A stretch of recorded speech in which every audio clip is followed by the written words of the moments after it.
The comic book medium is one of the brightest and most inventive entertainment mediums currently going, and in a zeitgeist permanently preoccupied with superheroes, it's little wonder that the comics industry is still going strong to this day. Misconceptions may abound in various other mediums, but with comics arguably at their most popular, it's little wonder that critics have taken aim at the industry. Even longtime fans manage to contribute to the general spread misinformation, and the simple truth of the matter is that comics are just genuinely rather misunderstood. So let's stick our hands in the big old pile of hashtag discourse that is comics, shall we? I'm Yoon from What Culture, and here are the 10 things everyone always gets wrong about comic books. Number 10, that the industry is dying. Almost every single year, fans prophesize the death of the comics industry. So the old argument goes, sales are declining every year, and sooner or later, Marvel and DC will just stop publishing books altogether. The actual reality, however, couldn't be further from these claims, with the industry arguably in one of its healthiest positions in years. There are genuine issues, and it's doubtful that the industry will ever approach the numbers generated by the speculator boom of the 90s, but it's by no means apocalyptic. 2019 has already gotten off to a great start. Sales in trade paperbacks and collections rose as much as 5% this February, according to Comic-Con. And with the increasing profile of the MCU,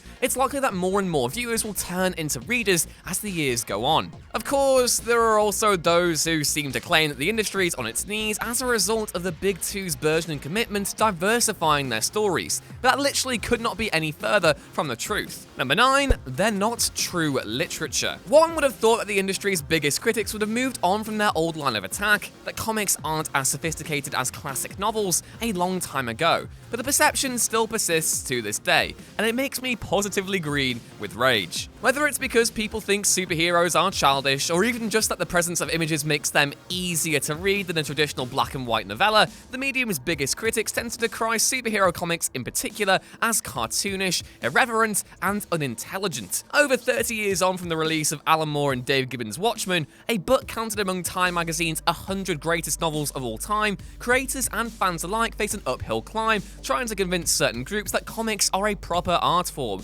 Children get dissuaded from reading funny books by teachers who don't think they're intellectually stimulating, while various artists in schools are taught to shy away from the medium altogether, with superheroes deemed a childish distraction. I know this because I experienced it firsthand. But hey, look where I am now. Number 8, it's all just superheroes. Marvel and DC might specialize in the superhero genre, but that's not the only card hidden up their respective sleeves. Both publishers have specialized in horror, westerns, war, and even romance comics in the past. And while superheroes have featured in those genres too, comics are not their unique preserve. In actual fact, some of the most lauded works in the medium have absolutely nothing to do with superheroes. Maus, Art Spiegelman's written account of his father's experiences during the Holocaust, was the first graphic novel to win a Pulitzer Prize. Later works, such as The Walking Dead, Saga, Scott Pilgrim, Tank Girl, and Fables, would all experience immense success across various mediums, while the likes of Archie and Tales from the Crypt would do the same decades earlier. Number 7, superhero comics are all a power trip. Whether they're a superhero through and through, or just a morally complex anti-hero, you can guarantee that if they're a protagonist in a Marvel or DC comic, that they're likely to use violence. Superheroes tend to protect the innocent and fight against evil, and more often than not, that means they get rough. If that book just so happens to be about the Punisher, then they're likely to get really rough. Yes, there absolutely are readers who completely miss the point of what they're consuming, and even some creators who help encourage those perceptions. But these books are often awe-inspiring, affecting, and most tend to impart a valuable message. Not all manage to get it right, fair enough, but to label all superheroes an outrageous power fantasy would be to miss the point spectacularly. Number 6, they're either just for adults or just for kids.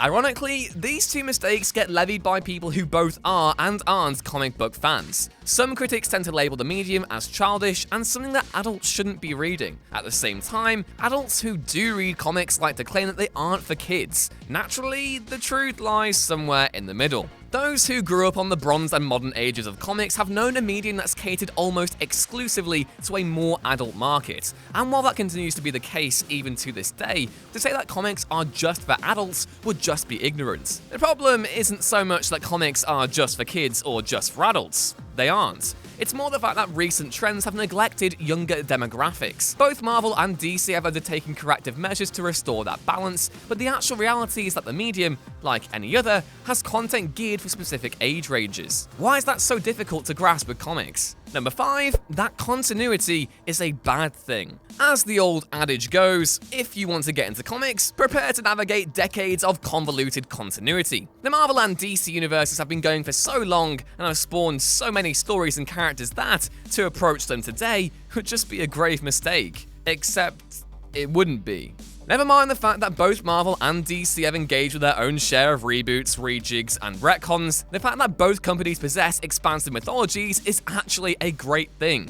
It's part of what makes them so unique. And though yes, certain comics are more impenetrable than others, discovering that history is partly what makes Marvel and DC so damn special. Number 4, that DC is dark and Marvel is light. Since the DCEU came along with the release of 2013's Man of Steel, a consensus has slowly but surely been building. According to quite a lot of moviegoers, Marvel, today represented by the monolithic Marvel Cinematic Universe, specializes in the lighter aspects of superhero stories, while DC, until recently dominated by Zack Snyder's dark and gaudy features, is just purely grim. Fans of both companies know better. The actual reality is that both the Marvel and DC universes publish about the same in terms of lighter and darker content, with both boasting a diverse selection of books. So, who's to blame for this misconception? Well, there's a lot that must be said about Warner Brothers and how they've managed to present only one version of the DC universe outside of the comics medium since the start of the decade. Everything is genuinely grim, and though it might frustrate Marvel fans wanting to see what DC's all about,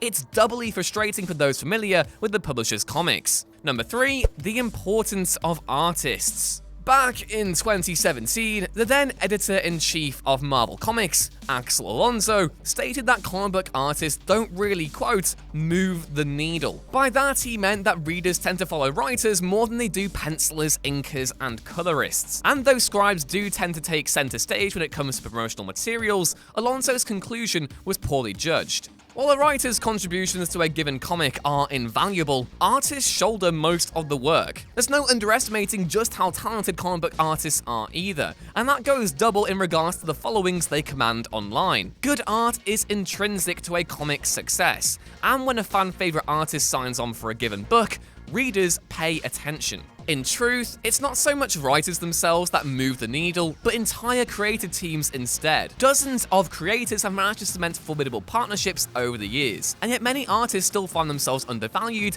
by publishers and even the general public. Number 2, that they're not political. Pretty much since the advent of superhero books, comics have been political. Captain America was created by Joe Simon and Jack Kirby as a blatant anti-Nazi symbol at a time when a virulent isolationism gripped the United States. His first appearance literally has Steve socking Hitler square on the jaw. World War II had a transformative influence on the comics medium, and though the Comics Code Authority would attempt to suppress and censor publishers in the ensuing decades, the big two in particular wouldn't shy away from real-world events. Stan Lee, Kirby, and the rest of Marvel's bullpen made a deliberate choice to set the stories in the real United States, with New York the epicenter of their new universe. From that era came books like The X-Men, an allegory for the civil rights movement, and the Fantastic Four, which spanned directly out of the space race. Marvel's aforementioned commitment to reflect the world outside our window is fundamentally woven into the company's DNA. Lee famously said that a story without a message is like a man without a soul. And yet, today, there isn't a shortage of quote-unquote fans who criticize Marvel and DC's works for being political. Look, politics have always been in your comics, people. Pretending otherwise just intimates a wider misunderstanding of the industry. Number 1, how readers should consume material. One of the biggest barriers in place for new readers looking to get into comics is, unfortunately, the fandom itself. There isn't a shortage of gatekeeping or toxic behavior, but while it's commonly accepted that both those things pervade circles both online and off, there's another issue that tends to get overlooked: people telling others how they should read comics. First off, it must be made clear that if you can support your local comic book store, then please do so. There is no substitute for feeling print and ink between your fingers. Some fans might prefer to read digitally, and that is fine. There are loads of great subscription-based services for people who want to read comics, and they should never be made to feel guilty because of the way they invest in their hobby. And that was our list. What things do you think people get wrong about comics? Please do feel free to leave your thoughts down in the comments below. Subscribe if you want more, and head back on over to whatculture.com/comics for more of this gripping analysis every day. As always, I've been Ewan. You can follow me on Twitter at EwanRuinsThings, and I'll catch you next time.